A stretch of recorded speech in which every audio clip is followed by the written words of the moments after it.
सम्पूर्णमा नमस्ते। मेरो नाम स्नेहा शर्मा, म वडा नम्बर 10 को वासी। स्पष्ट दृष्टिकोण, मनोभाव बुझेको र अहिलेको नयाँ सोच र परिवर्तनका साथमा अघि बढेको नेपाली काङ्ग्रेस अहिले छुट्टै परिवेशमा हुर्किसकेको छ र नेपाली काङ्ग्रेसको 2.0 अन्तर्गत भएको यो नयाँ दृष्टिकोणमा हामी सबै साथमा मिलेर नेपाली काङ्ग्रेसलाई अघि बढाउनुपर्छ। साथै गगन थापालाई अबको भावी प्रधानमन्त्री भनेर पनि हामीले बुझ्न सक्छौँ। किन नेपाली काङ्ग्रेस भन्दाखेरि यसमा चाहिँ जेनजी आन्दोलनपछि धेरै कुराहरू उठे।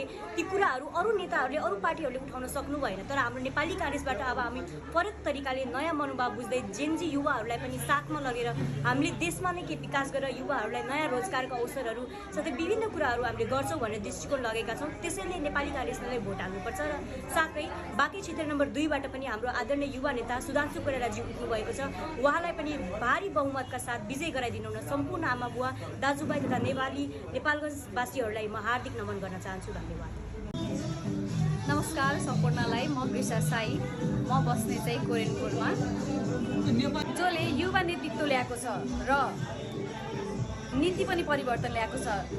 यस कारणले नै हामी सम्पूर्ण जेनजीले नै अहिलेबाट नै हामीले के निर्णय गरेको छौँ भने चाहिँ नेपाली काङ्ग्रेसलाई नै हामी भोट दिनेछौँ। फुलबारी वार्ड नम्बर 1 नेपालगञ्ज।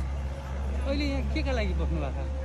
हामी नेपाली काङ्ग्रेसको यसो उम्मेदवार र कार्यकर्ता आउँदै हुनुहुन्छ अरे, त्यही भएर भेटघाट गर्न बस्यो। खास किन यो अहिले जुन यो निर्वाचन आइरहेको छ, अब चाहिँ नेपाली काङ्ग्रेसको यहाँले कुरा छ, नेपाली काङ्ग्रेसलाई नै मतदान गर्ने विचार छ कि या अन्य कुनै पार्टीलाई के छ? कस्तो उम्मेदवार चाहना गर्नुभएको छ? के होइन, अहिले हाम्रो नेपाली काङ्ग्रेसको उम्मेदवार एउटा सशक्त व्यक्ति छ है, युवा छ, सशक्त छ, पढा लेखा छ, चोखो व्यक्ति छ, अहिले त्यसैले दिने भन्ने हाम्रो सल्लाह छ। अन्य पार्टीबाट पनि त युवा उम्मेदवार छन् त? छन्, अन्य पार्टीहरूको पनि अब अहिलेसम्मको हिसाब किताबमा खै त्यस्तो देखिएन।